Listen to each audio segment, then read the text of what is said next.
Today, I will be presenting the California Property Tax and Disclosure Overview. Some of the discussion topics that we're going to cover today are the California Property Tax System, which includes your secured property tax bill. We're also going to cover disclosure requirements as required in Civil Code 1102.6b and 1102.6c. Mello-Roos Community Facilities Districts, 1915 Bond Assessment Districts, Property Assessed Clean Energy, Supplemental Property Tax Bills, and the Property Tax Disclosure Report. So, property taxes in California are the main source of funding for California local governments, which include counties, cities, school districts, special districts, as well as other government agencies. The primary method for collecting property taxes is through the annual secured property tax bill. A property can also be subject to supplemental or escaped tax bills. For today's presentation, we're going to focus on the secured tax bill along with the supplemental tax bill. Escaped tax bills are pretty rare, although they do impact properties.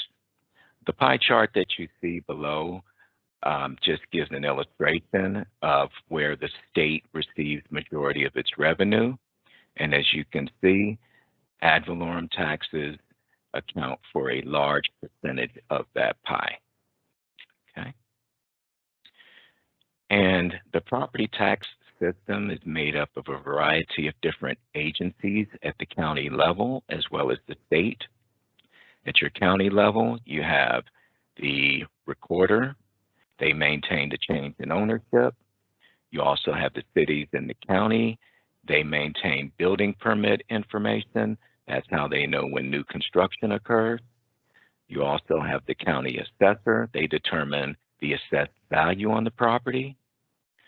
The State Board of Equalization determines the state assessed values, and they maintain the tax rate area master file for all counties throughout the state. The auditor controller, they calculate the taxes when the tax bills are being created. They collect the information from the local taxing jurisdictions. They provide that information to the treasurer. The treasurer sends out the tax bills to the taxpayers. Taxpayers, of course, receive the bills and pay them if all goes well. Once the payments are made back to the treasurer, the funds are put in an account, and the auditor controller will distribute those funds to the local taxing jurisdictions, being the county, the school district, city, special districts, and other taxing entities that were included on the tax bill.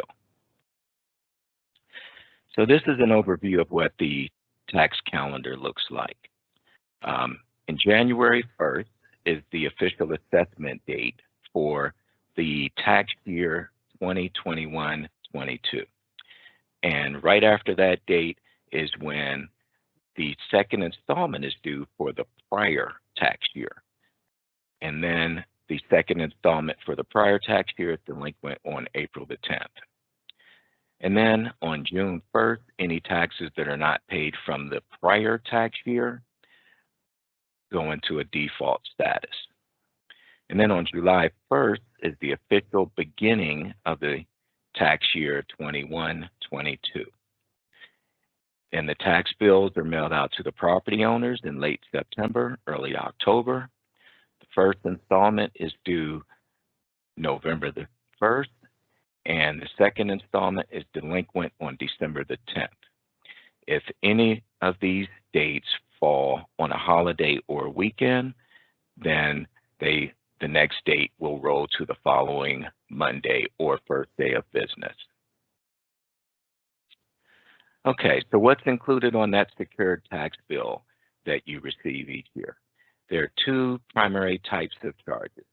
You have your ad valorem taxes, and then you have direct special assessments, also known as fixed assessments.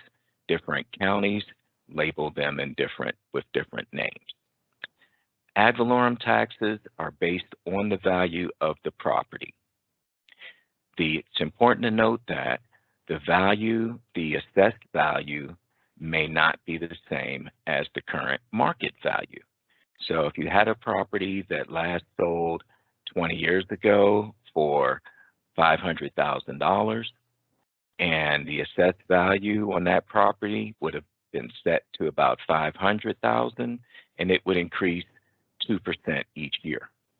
Well, we all know that the market has been increasing at a rate higher than 2% each year.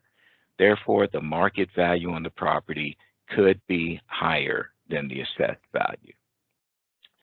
So under ad valorem taxes, you have your general Prop 13 base tax. That's capped at 1% of the property's assessed value.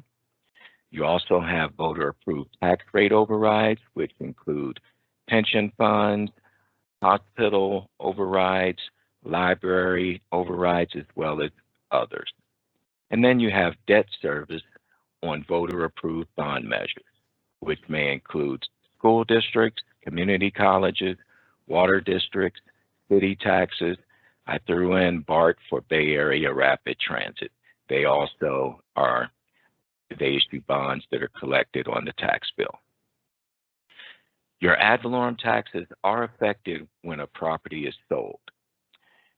The assessed value may change to the sale price. If it's an arm's length transaction, meaning a property that's sold under normal circumstances, then the assessed value is normally going to update to the sale price. If it's not an arm's length transaction, then the assessor may evaluate that transaction and come up with what they think is the market value on the property. Ad valorem taxes are also subject to homeowner as well as other exemptions such as veterans, religious, and nonprofit exemptions, and there are others. So in addition to your ad valorem taxes, you have your direct special assessments, again, also known as fixed assessments. These are charges that are not based on the property's assessed value. Therefore, they're not affected when the property is sold unless the previous owner happened to have an exemption. Examples of direct assessments are parcel tax measures, which are voter-approved measures, and they may cover schools, libraries, public safety, parks, and a variety of others. You also have your Prop 218 benefit assessment and special districts, which may include flood control districts, maintenance districts, such as road districts, landscape maintenance districts, and a variety of others. And then, of course, there's Mello-Roos community facilities districts. We will refer to them as CFDs. And then we have 1915 bond assessment districts. And last but not least, property assessed clean energy contract assessments, also known as PACE. So that's a summary of what's included on the secured tax bill that's issued once a year and will be due in 2 installments. This is a summary of a Los Angeles County property tax bill from our tax disclosure report. And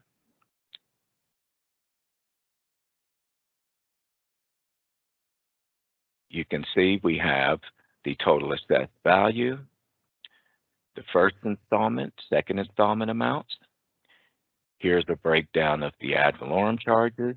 You can see we have water bond debt service. Here's your county 1% tax rate. We have school bonds as well as college bonds that are collected on this particular property's tax bill. Then we also have your direct and or special assessments. You can see this one has trauma, emergency charges, safe clean water measure W, fire department, mosquito abatement, sanitation district. And then towards the bottom there, we have 2 Mello-Roos charges, and then this property is also subject to PACE, again, property assessed clean energy. And at the bottom, we have a total of the direct assessment. So, property tax disclosure requirements.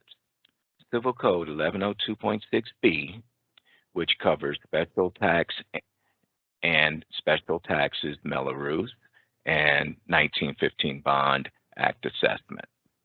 Requires the seller of residential real property, 1 to 4 units, to disclose the existence of Mello-Roos Community Facilities Districts. Again, we abbreviate them as CFDs, as well as 1915 Bond Assessment Districts, or ADs, and Voluntary Contractual Assessments, also known as PACE, to a prospective purchaser. Disclosure is made in the form of a notice of special tax or assessment. Civil Code 1102.6B allows third-party providers to modify the format of the notice of special tax or assessment so long as the required information is included. So, what's required? The district name, the current year special tax or assessment amount, the maximum special tax amount if it's a CFD, along with the annual increase percentage, again, if it's a CFD, the date until which the special tax or assessment may be levied, and then the contact telephone number to obtain additional information. 1915 bonds are not subject to annual increases. Their debt service amount is relatively flat, so they don't have increased percentages as do Mello-Roos districts. So a little more about Mello-Roos and 1915 bonds. Mello-Roos districts were created in 1982 when the Community Facilities Act was passed. The Act allows for the establishment of community facilities districts for financing of public facilities improvements and services. The name Mello-Roos comes from its co-authors, Senator Henry Mello and Assemblyman Mike Roos. 1915 bond assessments is a special district formed under the Improvement Bond Act of 1915 or the Municipal Improvement Act of 1913. Yes, those statutes have been around that long. Those statutes were created when the building out of California occurred in the early 1900s. Both Mello-Roos, CFDs, and 1915 bond assessment districts can issue bonds used to fund infrastructure and/or facilities improvements. Both are normally collected until bonds are repaid. However, a Mello-Roos CFD that provides services may be levied in perpetuity or as long as the services are provided by the district. So, comparison between CFDs and assessment districts. When a Mello-Roos district is formed, they require 2/3 majority approval of landowners. That's one of the reasons why most Mello-Roos districts are formed by builders as opposed to individual property owners. 1915 bonds, on the other hand, only require a simple majority. Mello-Roos and 1915 bonds can be used to finance facilities, infrastructure development. Mello-Roos can finance services such as public safety, landscape maintenance, and other types of services that are specified in their formation documents. 1915 bond districts, on the other hand, can only finance facilities or fees within the assessment district. How long are they both levied? The specific period of time for facilities in the Mello-Roos is outlined in the formation documents. If it has services, again, it can be levied in perpetuity. 1915 bonds are levied until the bonds are paid off and mature. Boundaries of Mello-Roos can be expanded through annexation of new territory. 1915 bond assessment districts, their boundaries are fixed once the district is formed. The rates for Mello-Roos can be based on the property characteristics, which may include the land, size, the dwelling size, even the density of the development, or a flat rate. The formula is outlined in the district's rate and method of apportionment. 1915 bonds, their assessment rates are based on a formula based on the benefit to the property and the repayment of the bonds. As far as annual increases, Mello-Roos, anywhere from 0 to 5%, although some may be a little higher if they're based on the CPI or the Consumer Price Index. 1915 bonds, they're level with minimal increases based on bond debt service schedule as well as fees. So in California, there are over 2,800 Mello-Roos districts and almost 2,000 1915 bond districts. Property Assessed Clean Energy, also known as PACE. It's a program for homeowners to obtain financing for energy efficiency products, renewable energy upgrades, earthquake, and fire improvement. The program offers 100% financing for up to 30 years, repaid by annual assessments collected on a property's secured tax bill. The assessment lien remains with the property until it is fully repaid. If the property sells and the lien is not paid off, it will transfer to the new owner. It's possible that a buyer's lender, if they're using FHA-backed financing, may require that the PACE contract is paid off before the loan closes. Examples of PACE programs throughout the state are HERO, Y-Green, California First, Big Tree Financing, Alliance NRG, as well as a bunch of others. So HERO is actually a program within PACE. A lot of times someone will say, I have a HERO loan, and that falls under the PACE program.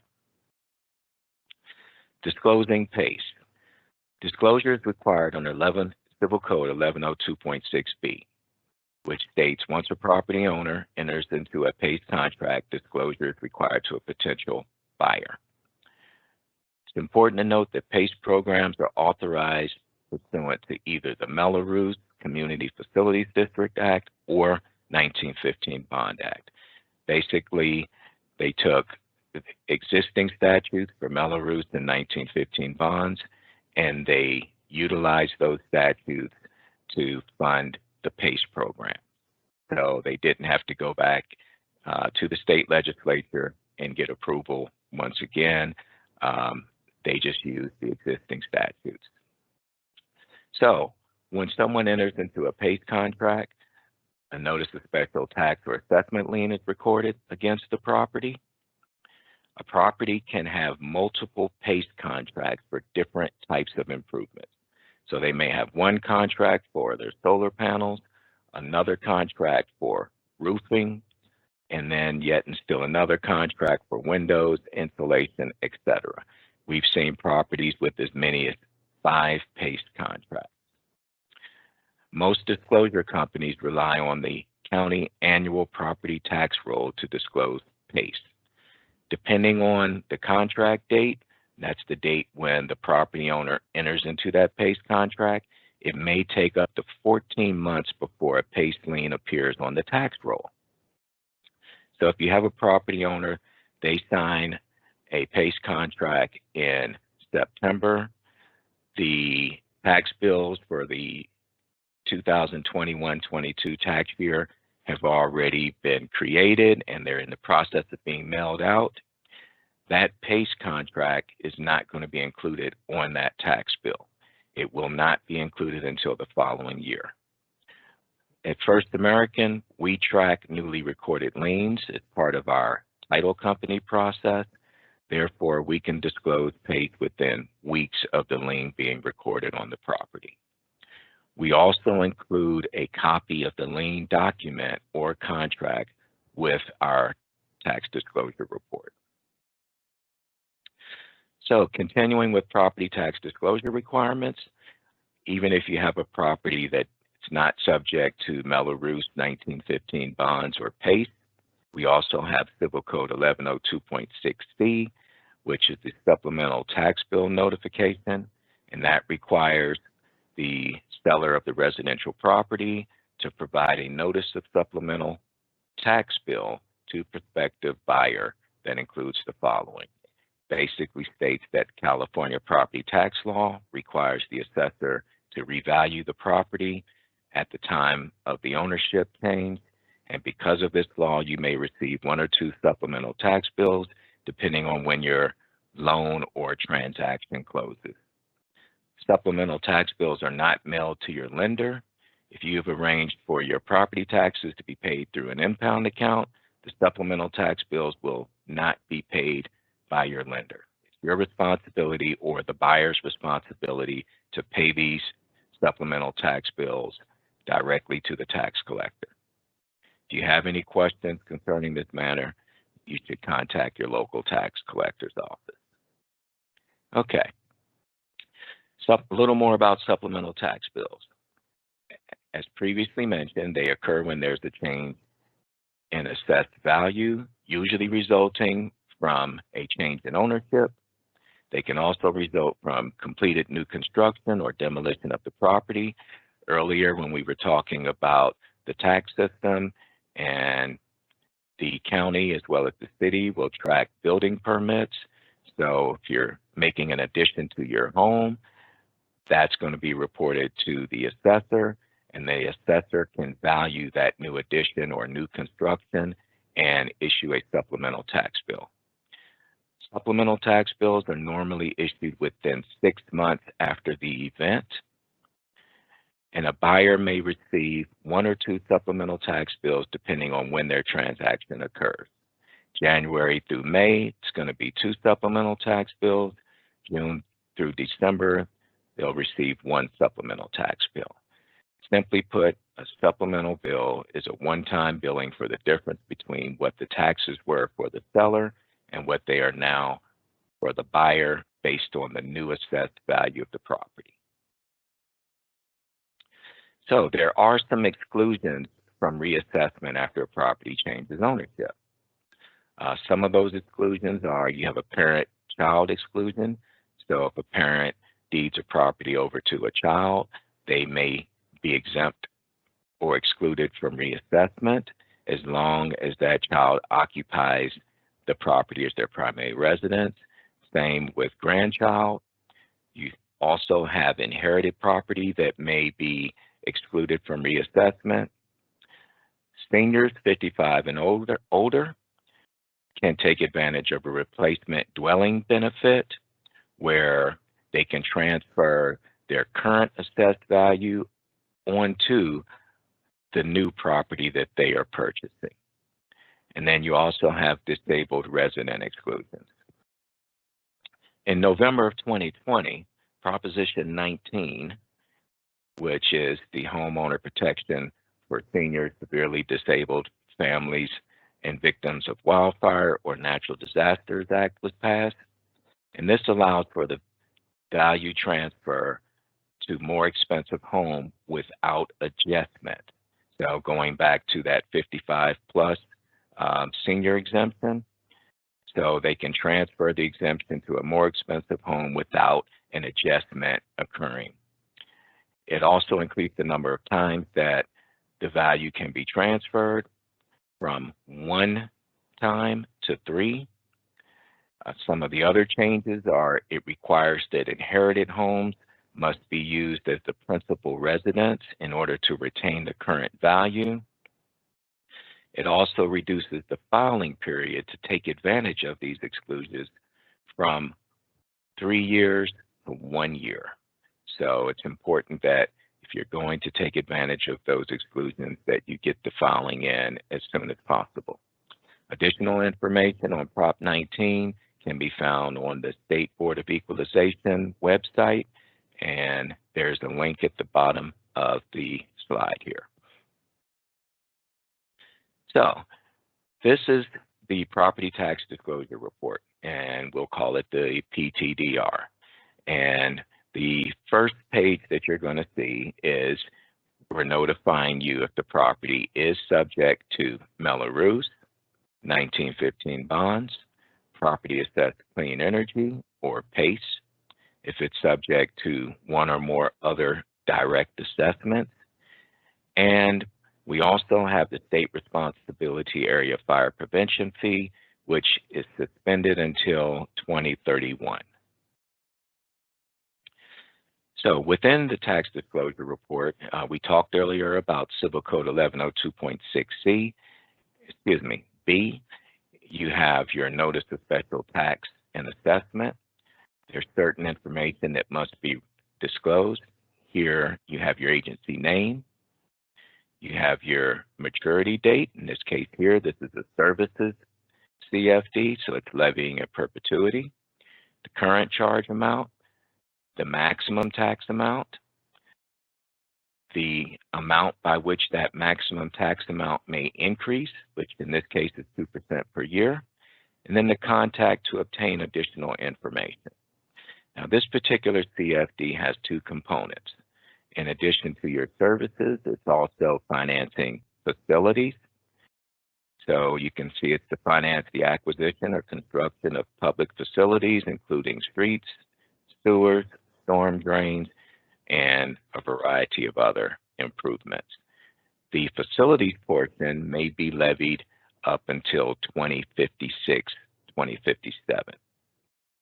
You'll notice the current tax levy amount is $3,489.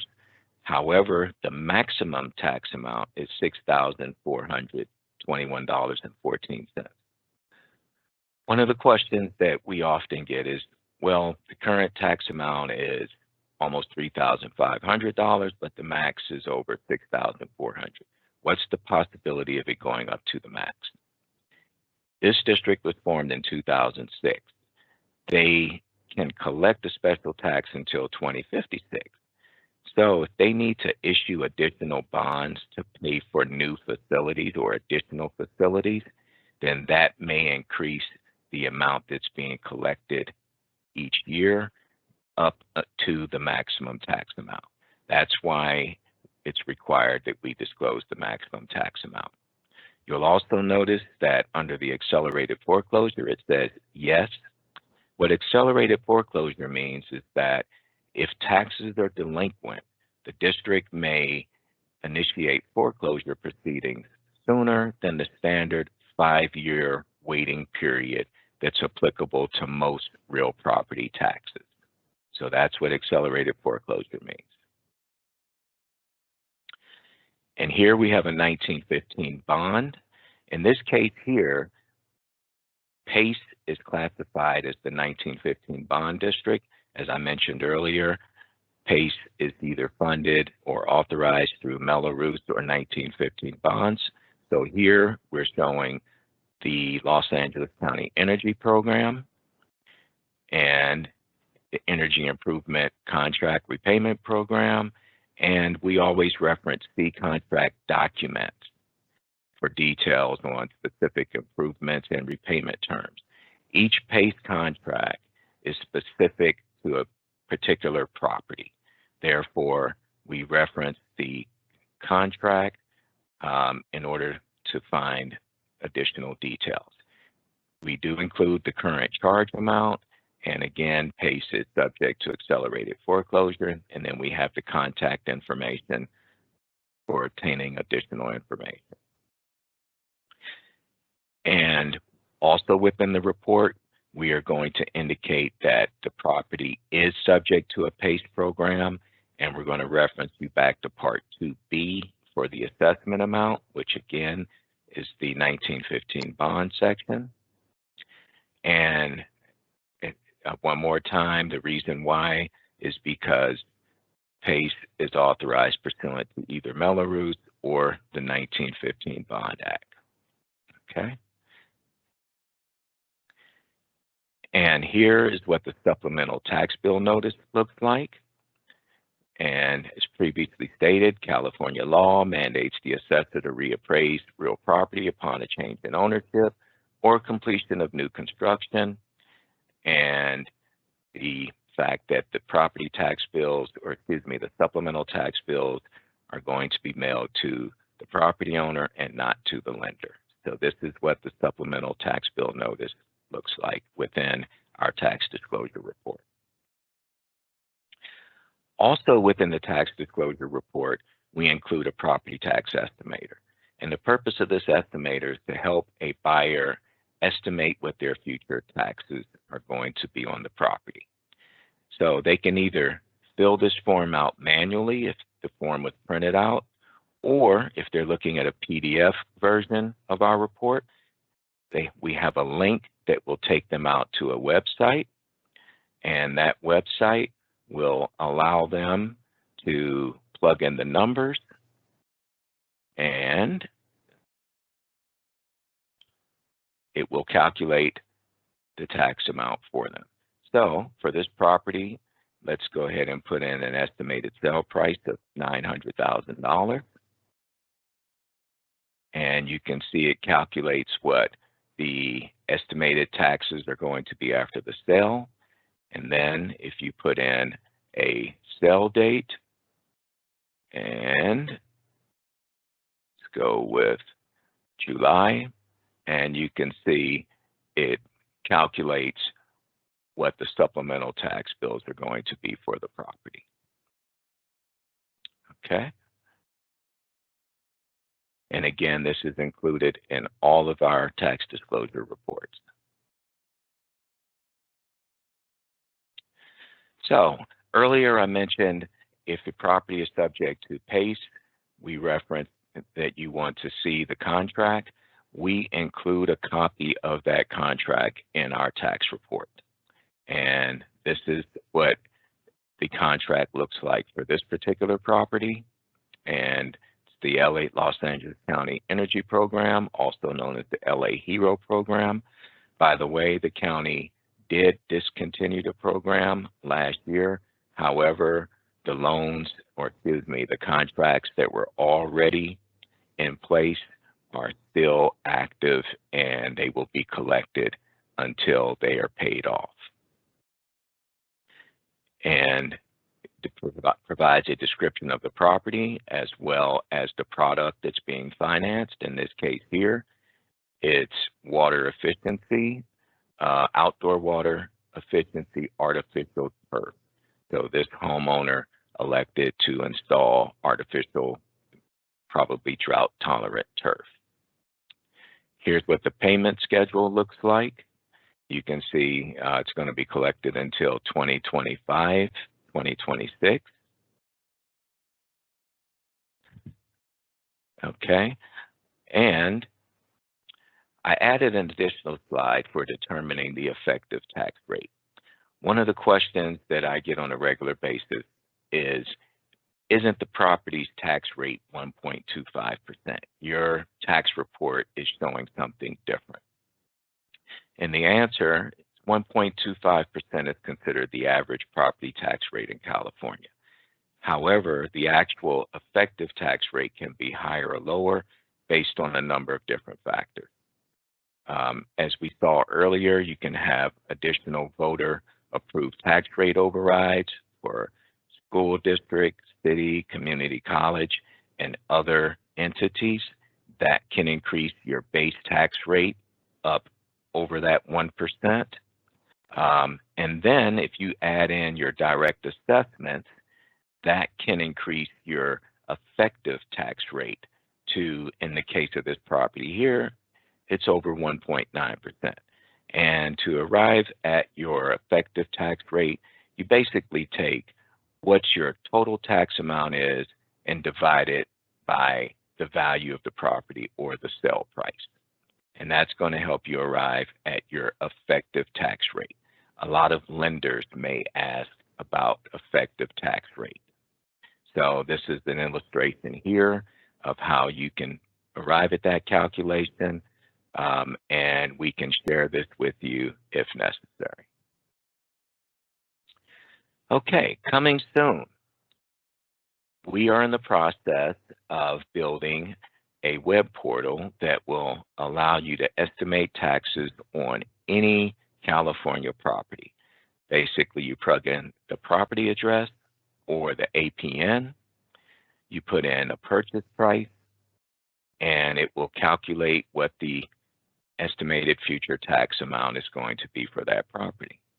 We will also include a feature where if a property is subject to PACE, either you can include PACE or exclude PACE. So if you put no as far as including PACE, it will remove that amount and recalculate without PACE to the effective tax rate. Okay, and it will also, if you put in a closing month, it will also calculate your supplemental tax bills for you. And again, these are estimates to help a prospective purchaser understand what their future tax liability will be on the property. Okay, so that concludes Property Tax 101. Thank you for attending.